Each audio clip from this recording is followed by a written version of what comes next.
And Cool. See her tomorrow. what? 60. Her blood pressure is Oh, that's- garbage. I found her unresponsive. Oh, Oh, Lord. Ooh. Okay. Susan Stevenson. I could remember. STEP. And they said that baby A's doing okay, but baby B's gonna have to be in the NICU for a while. All right. Okay. Yeah. All right. Does anybody know how Julie's grandbaby's doing? Julie and Roberts? Saying on Facebook that they got it weaned down Oh, with yeah, he's on oxygen, that. but they're gonna have to do some kind of heart surgery. Yeah, he's got this, but I'm trying to start walking season. Well, Diane's holding her own still. Even the doctor said that. My neighbor's on her Christmas Tuesday, she got her fourth chemo treatment. And she's done real good. And she's been a little bit nauseated or something, but she's a little bit weak. So Yeah. I praise the Lord for that. Good. All right. Any others? Kevin, will you open us?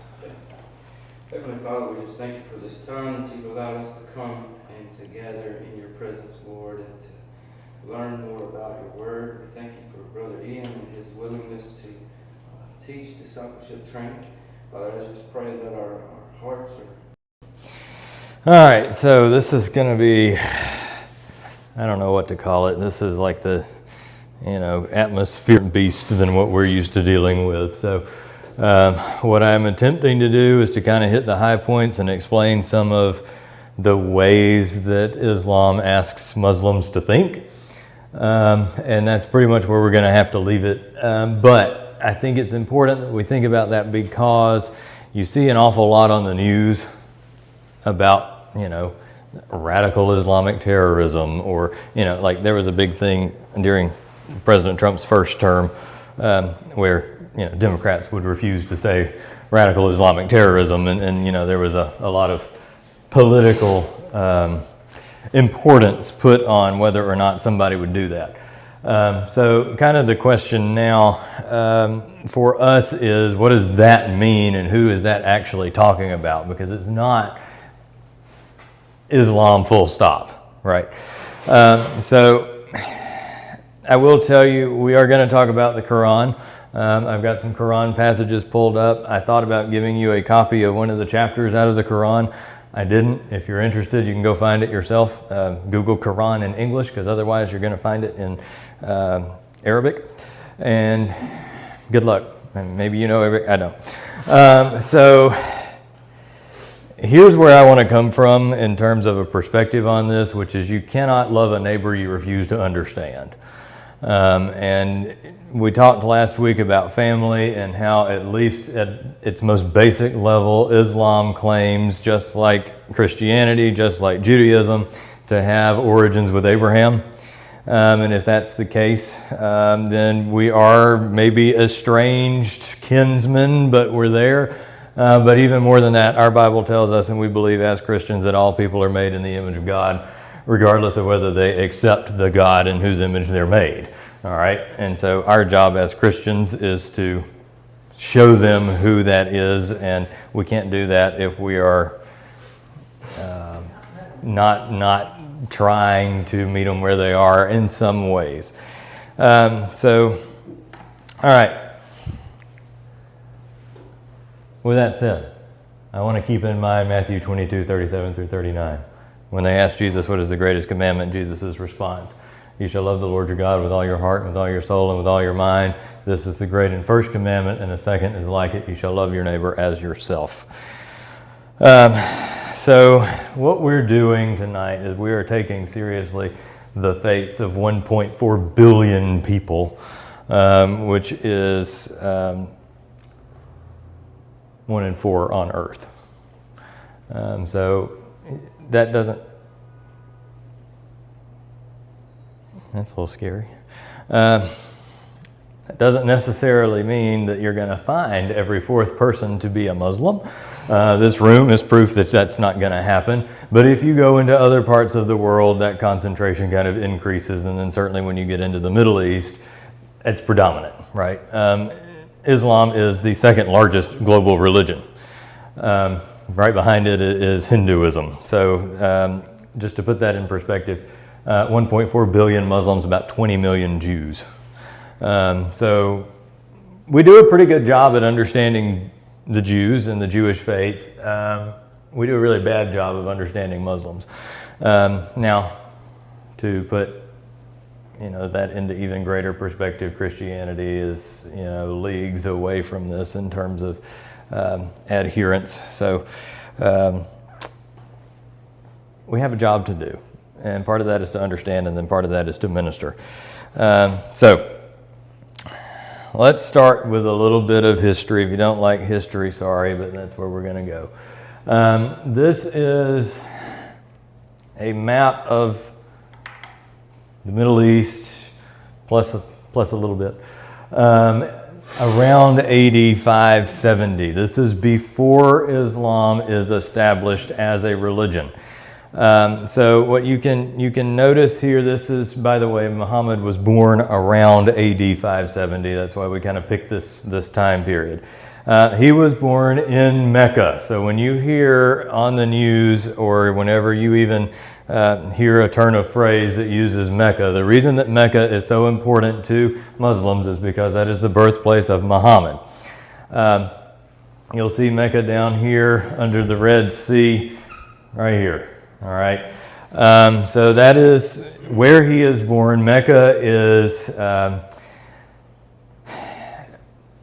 an important trade center in the ancient world.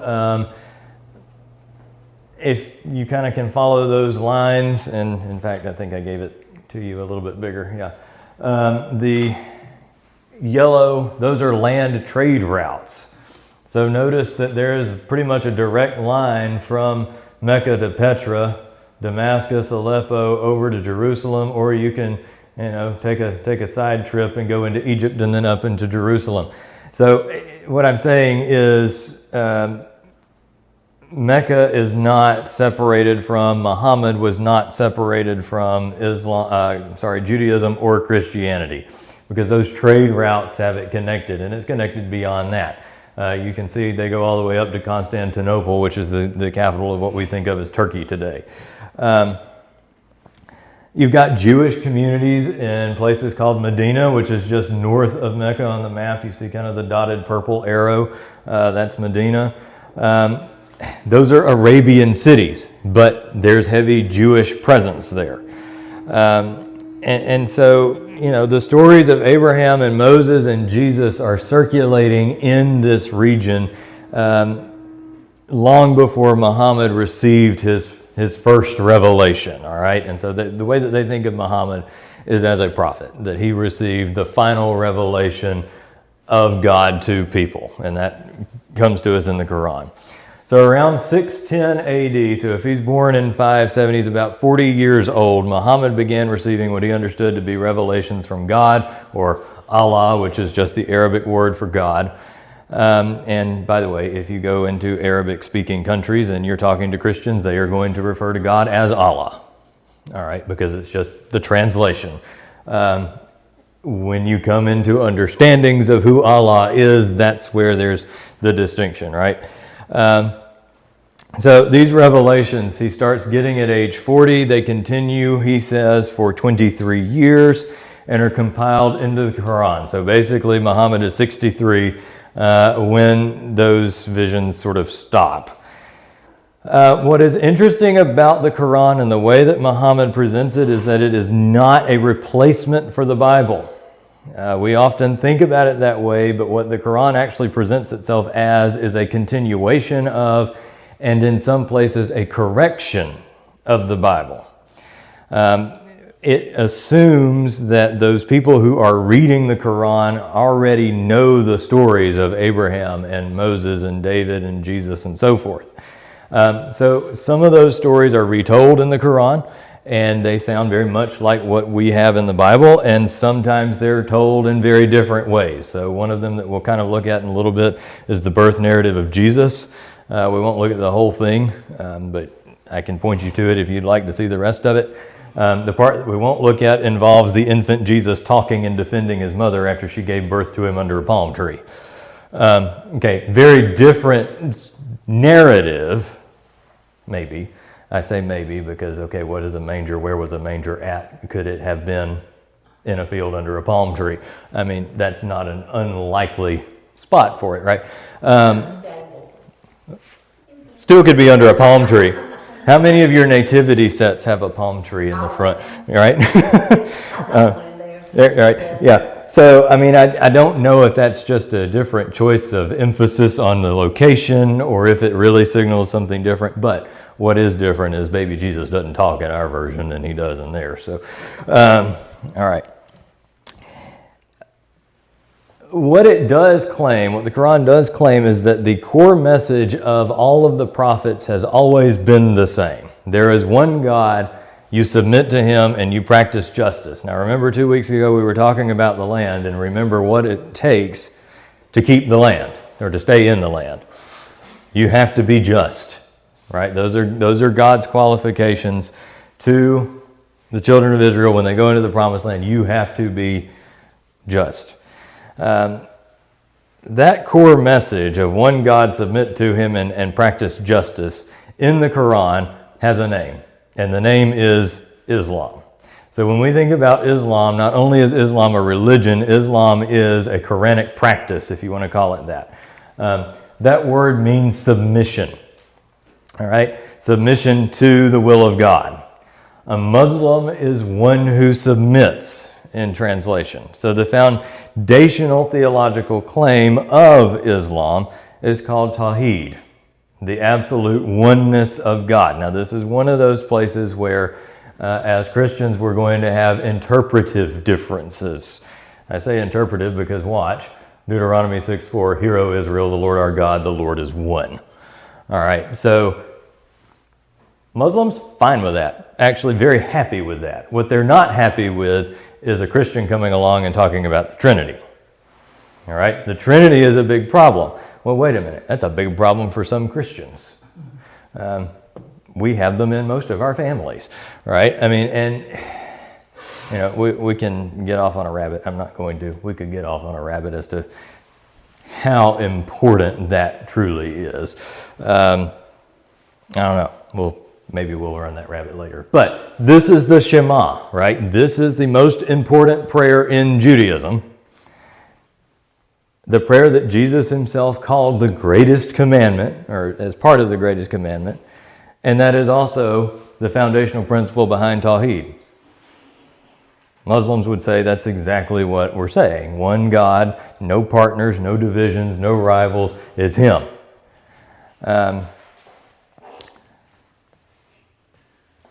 Part of the correction of the Quran is the issue of the Trinity, because by the time Islam emerges as a major religion, the idea of the Trinity is percolating and has in some places even been established. I mean, you think about the Nicene Creed, 325 AD. Muslim, that's not the correct version. Islam comes around almost 300 years later as a major force in the Middle East. So, that's one of the corrective points for them is no, Christianity took it a bridge too far. They said Trinity, we've got to go back to the Jewish understanding, actually, the original revelation of who God is, one. Now, what happens in Islam and why we have some of the problems that we have today is because Muhammad dies in 632, all right? After he dies, you've got two different, and this is a real reduction because there are other factors in this, but the primary thing is a real disagreement over who takes Muhammad's place as the leader of Islam. Is it going to be somebody that is chosen by consensus, somebody who understands his teaching, who follows, didn't put this word on the PowerPoint, I don't think, but somebody who follows the Sunnah, the teachings of Muhammad, that's where we get Sunni, or is it going to be his family? And that's the Shia line, all right?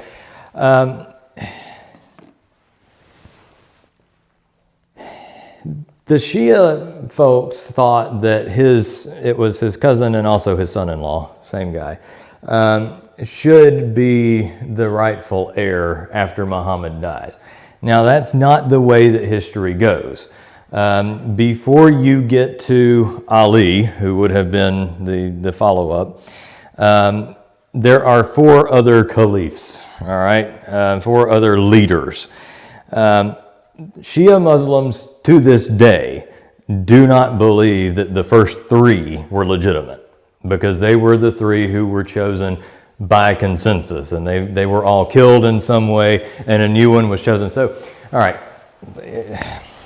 internet, don't misquote me. People don't misunderstand me. But you can kind of think about the Sunni selection process in the same way that you think about the selection of a new pope. All right, you've got some contenders. You've got some people who are close to the power center. You've got some people who know the doctrine of Islam inside and out. And so from that group, the new leader emerges, right? Same thing happens. I mentioned the Pope thing because it works well. You've got the College of Cardinals, and I think there's only ever been one Pope that wasn't selected from outside of the College of Cardinals, right? They're always a cardinal first. This is kind of the same thing. Shia, on the other hand, very much like dynasty stuff. We've got to protect the line from Muhammad on down. That word Shia, by the way, comes from the party of Ali, Shiat Ali, and it gets kind of shrunken down to Shia.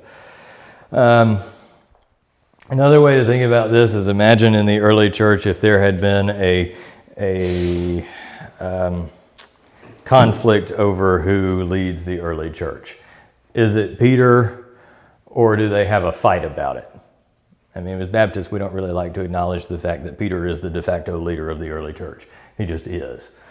We don't like that because that makes us sound Catholic to acknowledge it, but the reality of it is, when you've got a baby church and a movement that small, somebody better be in control. All right?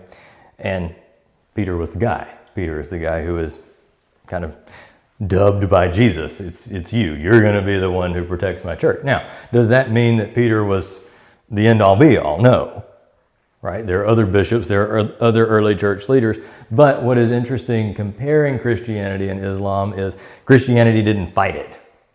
Christianity understood that Peter was the de facto leader. Paul talks about going to Jerusalem and meeting with Peter and the leadership there.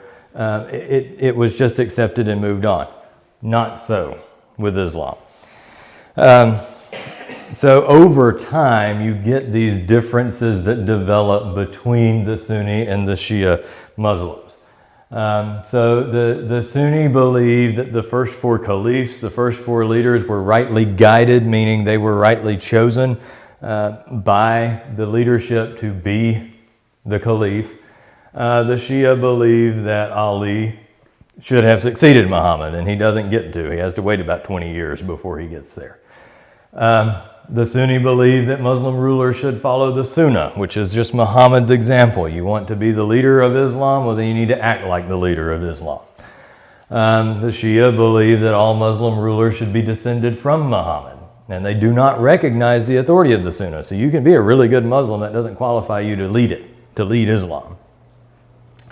The Sunni will say that the Shia have distorted the meaning of various passages in the Quran. Well, guess what? The Shia say that the Sunni have distorted the meaning of various passages in the Quran. It's like a doctrinal back and forth gone wrong. Okay, this is what would happen, and actually did happen in the Middle Ages with Christianity, and then into the Reformation with Christianity. If you go to look at Reformation England, for example, when you have a Catholic monarch, the Protestants are being killed, and when you have a Protestant monarch, the Catholics are being killed. Take that, stretch it over 1,000+ years, and you get where we are today. All right, what does that have to do with what we're talking about? We'll get there.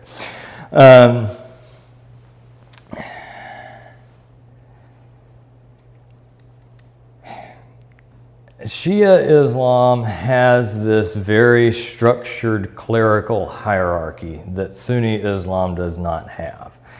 Shia Islam is roughly analogous in some ways to the Pharisees. It has a very structured way of interpretation. The leaders of Shia Islam are very scholarly. They have a tradition of scholarly interpretation.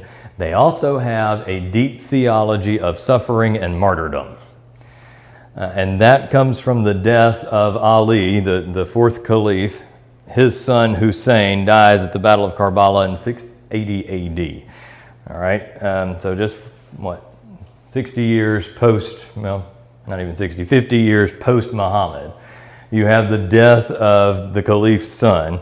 That event to Shia Islam is the same in terms of importance as the crucifixion to us.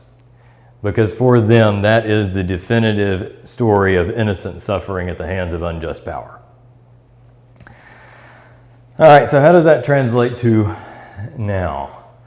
Roughly 85 to 90% of the world's Muslim population is Sunni, meaning not in that clerical hierarchy. But notice on the screen, Iran in the sort of light gray in the middle, 89 to 94% of the country is Shiite. Okay? Versus, let's pick somewhere else, Saudi Arabia, 85 to 90% of the country is Sunni.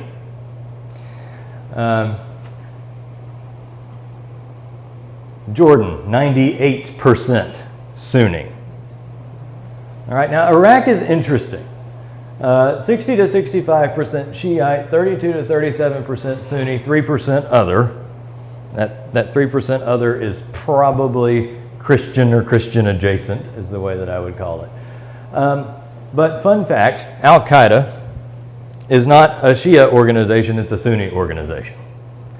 So when we think about terrorism as it relates to radicalized Islam, it's not limited to one side or the other. Like, you have a tendency to think that the Sunni side is less problematic, and it is by percentage. Right? I mean, look at that. But then also take into account Afghanistan, 80% Sunni. We've been at war with them before. Iraq, 32, 37% Sunni, a third of the country. Turkey, 99% Muslim, mostly Sunni. It's kind of hard to judge Turkey too much. Yemen, 64% Sunni, and yet you deal with the Houthis out of Yemen, right? You deal with Hezbollah in Lebanon, which is pretty evenly split between Sunni and Shiite. So it's interesting that there's not a clear distinction between which one becomes more radicalized. What I will tell you is, by percentage, Shia Islam is far more likely to become radicalized. Shia Islam is women in burqas. It is the oppression of women. It is the stoning of people. It is what happened in Iran when people protested on the streets. What happens? We're going to hang them all by cranes by 30s and 40s, hundreds at times, right? Thousands, whatever. With the Sunnis, when you have a radicalized Sunni group like Al-Qaeda, for instance, they really operate in the shadows. They don't try to take over the governments. They just try to be a threat underneath the surface. Like, they run the country by fear, whatever area they're in. Shia, because of that hierarchical thing that it has built into the religion, that's why you saw in the 1970s the overthrow of the Shah in favor of the Ayatollah.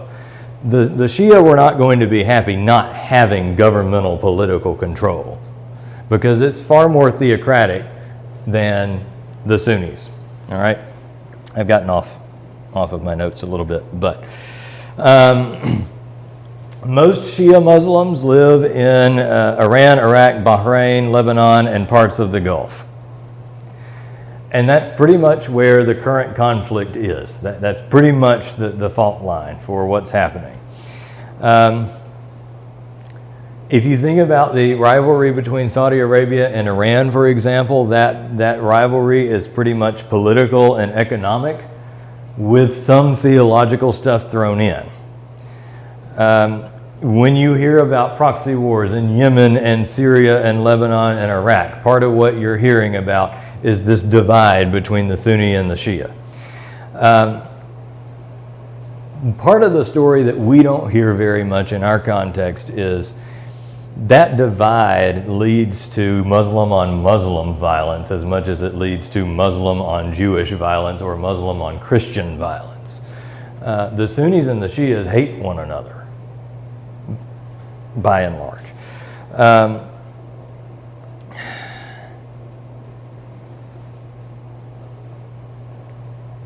Nevertheless, they have lived together for centuries. They have lived side by side in the Middle East for centuries. They have intermarried. They do share an awful lot of the same beliefs. They're both Muslim, right? They have the same text. I mean, it's sort of like trying to take Christianity and chop it up in a variety of ways. Well, all of us who claim to be Christians, whatever else we have different, we hold to the same book, right? I mean,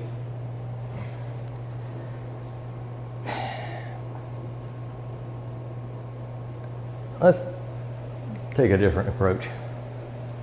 Jesus in the Quran. Jesus is named more often than Muhammad. He is called the Messiah. He is born of a virgin. He performs miracles. He's described as a word from God. Mary gets her own chapter. They put Jesus on a pedestal. Not the right pedestal, but they put him on a pedestal. He's a big deal. In Arabic, they call him Isa. Not Jesus, but Isa.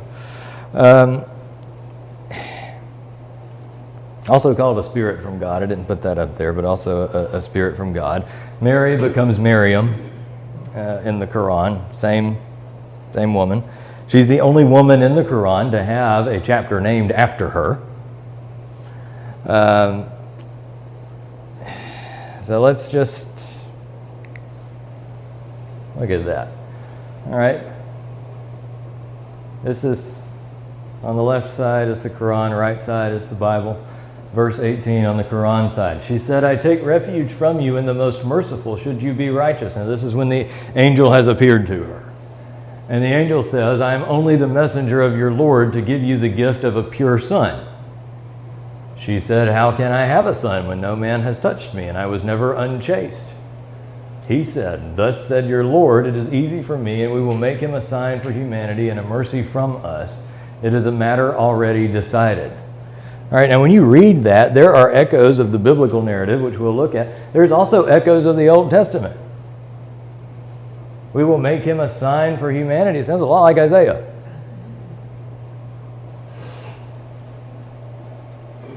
Look at the Luke narrative. And the angel said to her, do not be afraid, Mary, for you have found favor with God, and behold, you will conceive in your womb and bear a son, and you shall call his name Jesus. He will be great and will be called the Son of the Most High, and the Lord God will give to him the throne of his father David. Notice that's not there.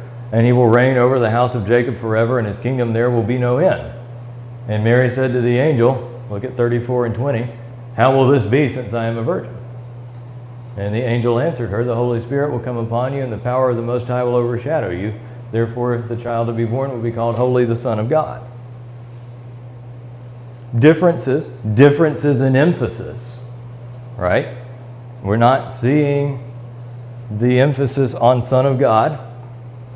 We're not seeing the emphasis on the divinity. We're certainly not seeing the emphasis on his messiahship at this point. But you have the affirmation of the virgin birth. You have the affirmation of divine perfection to give to you the gift of a pure son.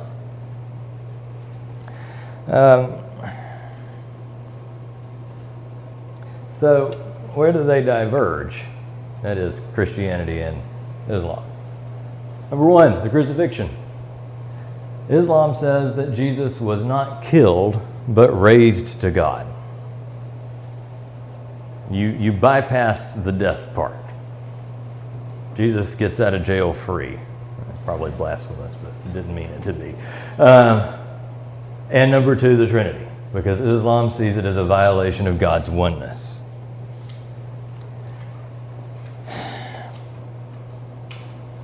Jesus is elevated among the prophets, like the greatest among the prophets, second to Muhammad in Islam.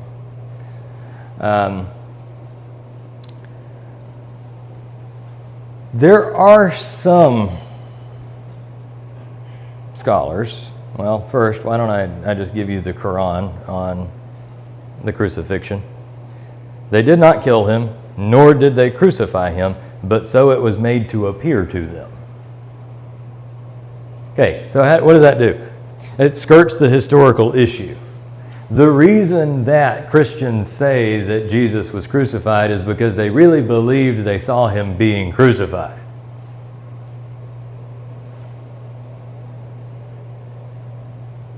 Now, what does that mean? Muslim scholars disagree. We don't know. Some believe that he was taken up to heaven before the crucifixion. Others believe that there was a substitute. There are even some who believe that Simon of Cyrene was actually crucified in Jesus' place.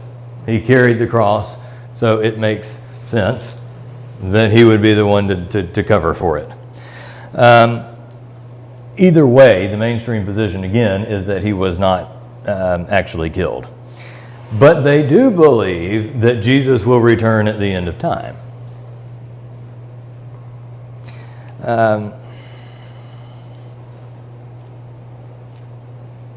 Okay, so then why does that matter? I mean, I say these are real differences, we don't minimize them. Why does that matter? Well, because without the crucifixion, we have nothing. All right, Jesus died for our sins.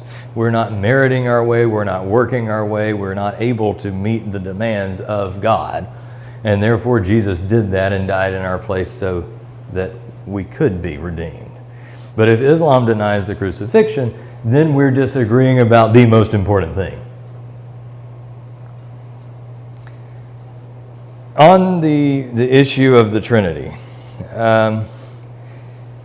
it is worth noting that what the Quran seems to be rejecting is not always what Christians actually believe.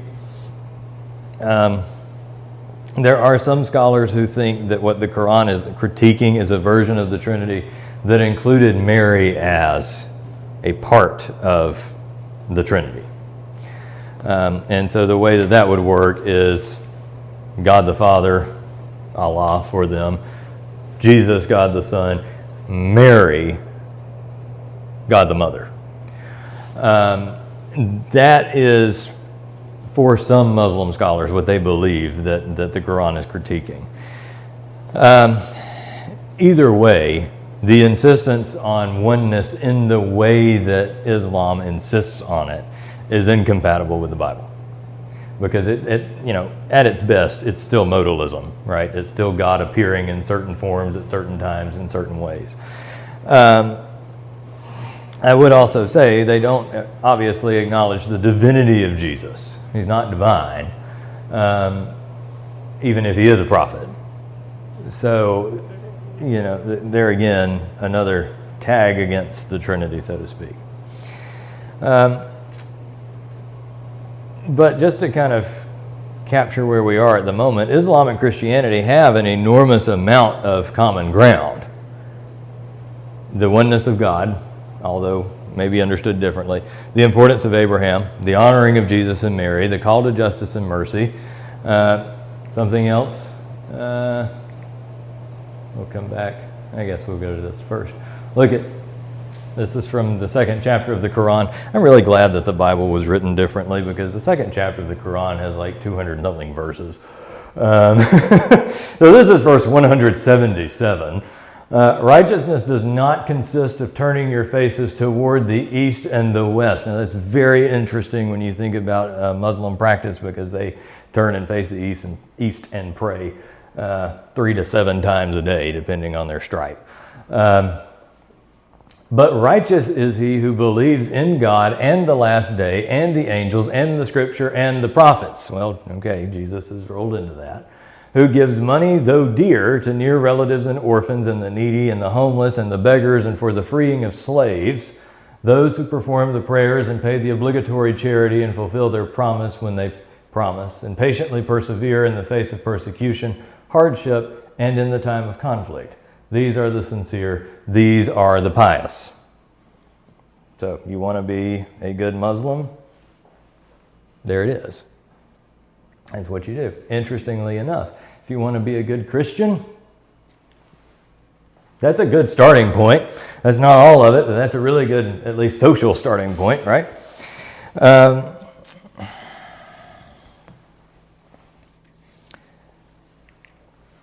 Oops, wrong way. Here it is for us, Micah 6:8. He has told you, O man, what is good, and what does the Lord require of you but to do justice and to love kindness and to walk humbly with your God. And now, Matthew 25. Jesus. For I was hungry and you gave me food. I was thirsty and you gave me drink. I was a stranger and you welcomed me. I was naked and you clothed me.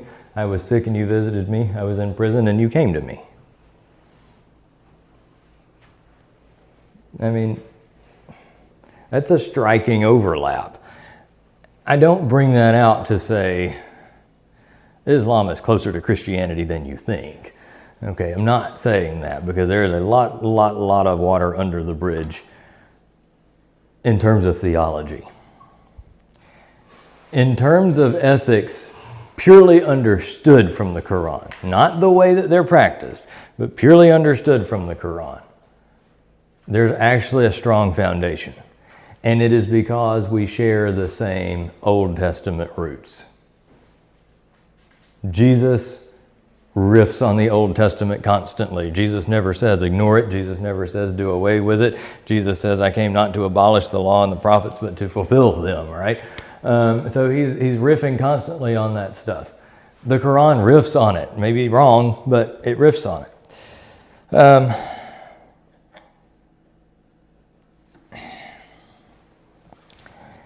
All right, so two specific examples of Islamic practice.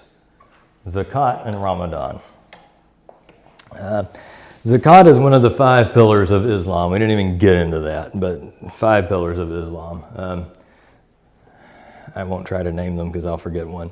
But it's an obligatory annual payment of roughly 2.5% of whatever your accumulated wealth is, given directly to the poor. It's not optional. It's not a suggestion. It's a mandatory redistribution of wealth from those who have to those who don't. Well, we talked about that with the land a couple of weeks ago. The year of Jubilee in Judaism was intended to do the same thing, right? Not every year, every 50 years, but the same idea that none of this stuff should be hoarded and accumulated by one person. It actually, what it sounds even more like is the tithe in Leviticus 19. If you go and you look at that passage, where Israel is told to leave the edges of their fields unharvested so the poor can glean, and that sort of thing. So zakat is the same impulse in a different form, all right? Number 2, Ramadan. That's an entire month for Muslims, and they fast from dawn to sunset. No food, no water, nothing. I'm not sure what the health benefits of such are, but okay. And one of the explicit purposes of that fast is to cultivate empathy with the hungry. But now get it, this is not just rich Muslims. If you are one of the hungry Muslims, guess what you still do? Ramadan. Guess what's still obligatory? Ramadan. Guess what happens if you don't practice Ramadan? It ain't good. You get punished. This is where some of that oppression starts to kind of sneak its way in what is otherwise a pretty applaudable effort, right? I mean, I put the example there because about the closest Christian equivalent we have is Lent. Lent doesn't ask us not to drink water. Lent says give up something you really like.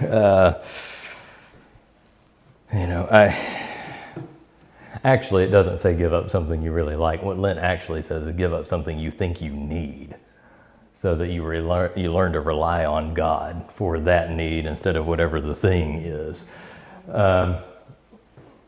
Same impulse, different discipline, different practice, one that's more easily abused.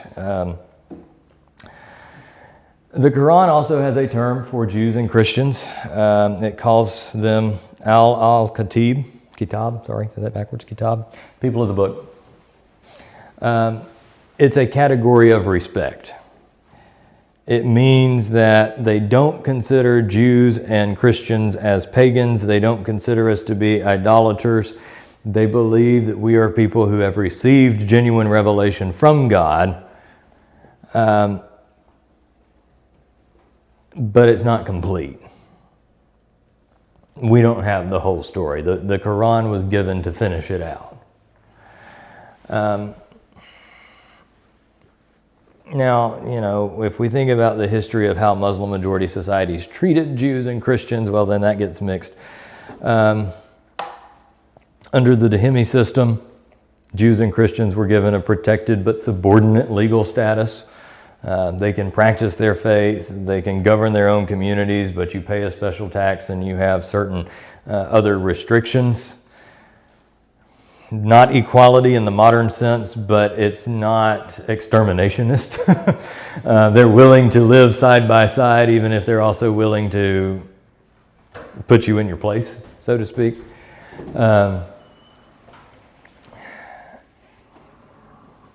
Jewish communities typically do better. It's weird to say that, thinking about what we know between Iran and Israel, for example, now.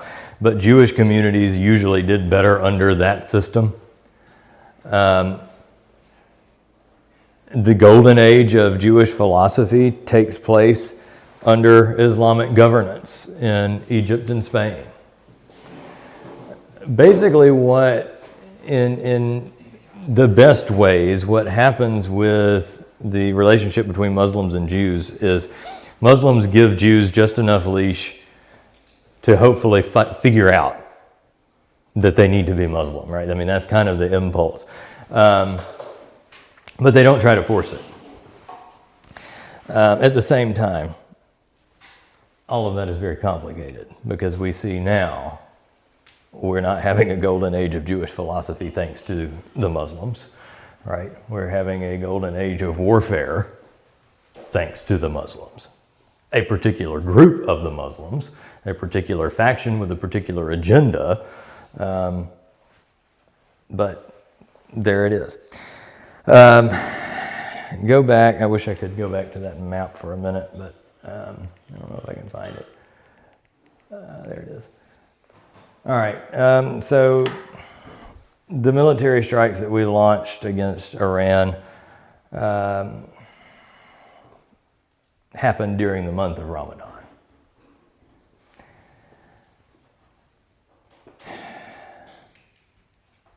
That should bother us on some level, because not every Iranian Muslim, even the Shia ones, hate America. The regime hated America. Their supporters hated America. But you had Muslims that were just doing their thing. All right. I mean, I guess a different way to think about that is to imagine if a foreign power started bombing American cities during Holy Week. Like, that would kind of be analogous for us. Like, I don't know, bombs start falling during your Easter morning sunrise service. It's different. This is not a military argument. It probably was, it no doubt was. I trust our military. It was the best time to do it, and it needed to happen. But also just thinking humanly and spiritually on the ground, that makes it a little bit more difficult for Western American Christians to go over there and say anything that's particularly meaningful in that part of the world.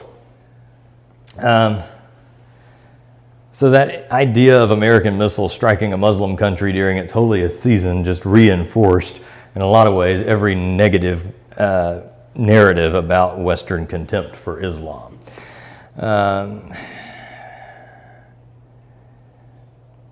But I think we need to press it just a little bit further. we have, and I know I need to shut up, but we have reduced in a lot of our churches, and I'm going to go out on a further limb and say in our most conservative churches and probably in our most southern churches, we have reduced Islam to a punchline. We have allowed pastors to use Muslim as shorthand for enemy, right? We have allowed comments like, Trump just ought to go over there and drop a nuke on them and be done with it. I mean, yeah, that would eliminate the issue, but it would also violate a whole bunch of other things that, we are supposed to do, right? And it would violate who it is that we're supposed to be. Blessed are the peacemakers, right? Now, that doesn't mean you don't go to war. I'm not trying to get into war theory. I'm not military. I don't think I ever will be, because I would be far too scared and too jumpy. And I know that about myself. But what I will say is what we do here, the way that we present ourselves and the way that we actually nuance what we have to say about Islam and about Muslims matters a great deal, because we are making the witness of the gospel less credible when we do that. Jesus said the greatest commandment is to love your neighbor as yourself. Okay, well, who is my neighbor?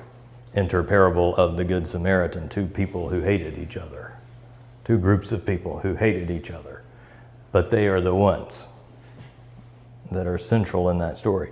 I don't mean we have to agree with Islam. I don't. There's so much about it that you can't defend. There's so much about it that you can't agree with. There's so much about it that you can't support or even allow. But you can understand what they believe and respect their sincerity and honor those places where our ethics do overlap, right? And I think that's what Jesus would want us to do,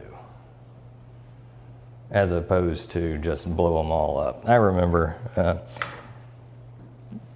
going to name names, but I remember in a Sunday school class one time, it was during, I think it was during the Libya stuff under President Obama. Anyway, there was some controversy because by mistake or whatever, but a civilian area was bombed and children died, and a Sunday school teacher made the comment that had done those children a favor, because they would not have to grow up under Islamic teaching, and because we as Christians believe that children who die enter into God's glory, that we had done them a favor. That's not the gospel. I'm sorry, that's not the gospel. God doesn't delight in the death of his smallest children. God delights in the salvation of a soul through acknowledgement and repentance and acceptance, obedience, right? So, as we kind of wrap up, just as we go through the rest of this, keep in the back of your mind Jesus' command to love the Lord your God with all your heart, with all your soul, with all your mind. And the second is like it, love your neighbor as yourself. I think we missed that. But the part I didn't necessarily put up there that I probably should have, all the law and the prophets hang on these two commandments. Cover to cover. That's what it all hangs on. All right, so next week, we're going to step away from that. If y'all have more questions or want more on Islam, whatever, we can do that. But what I have planned is we're going to take a look at what the Bible says about empires. And the reason why, you've got, four kind of biggies in the Bible: Assyria, Babylon, Persia, and Rome. And the patterns of those empires can teach us a lot about the power plays that go on in the Middle East between these countries. This isn't even thinking about America, but between these countries, and what's playing out right now. If you are interested, you can go read the rest of Surah 19. That's the Mary chapter. It's pretty short. That will explain a lot to you about how a Muslim encounters Jesus. I think it's very different than we realize. But what I would say is if you're going to do that, read that and then turn around and reset yourself. Go read Luke chapter 1. Notice what's shared, notice what's different, and kind of, again, let that percolate as you think about our relationship as Christians to Islam. All right, questions, comments, irritations, frustrations, rebukes, rebuttals, consternations, libations? Well, just, I mean, I believe we're supposed to love, that's true. But don't, over there in Iran, don't they just beat the women down and kill them? I mean, don't give them, I mean, they just have no rights and they'll just say kill them on the streets and all. Am I wrong or right? The hardliners, yes. Okay, let's back up for just a minute. In the 70s, before the Ayatollah came to power, Iran was still Shia, but it was very Western. There were universities, their women were very educated, their men were very educated, and the Ayatollah and those hardliners didn't like that because they thought it was corrupting Islam, and that's why the overthrow happened. So you have a good chunk of the country, and Kevin can speak more to it from having experience with these people, but you have a good chunk of the country that lives under the regime but doesn't act like it, right? I mean, is that fair to say? Now, does the government do that? Oh yeah. And yeah, there are people who believe it. I mean, the regime stays in power somehow, right? And it got put in power somehow. But it's not, that's the news. Yeah, then you don't know what That's the news's version. I mean, but I mean, like Iran right now, I mean, if they could, wouldn't they just blow us off the face of the earth? The government, Yeah. not the people.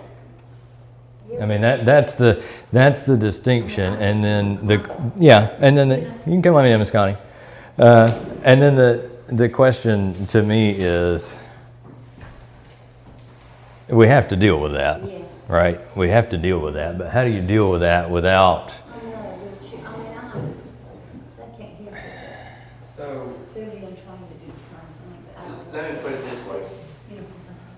Even here in Marion County, there are certain roads and neighborhoods you wouldn't go down after dark. Yeah. Down the road, you wouldn't. It's the same way it is in any other of those countries that's on that map. I was counting how many of those countries I've been in. And just because I can look at it and pinpoint exactly where I was. There are places in those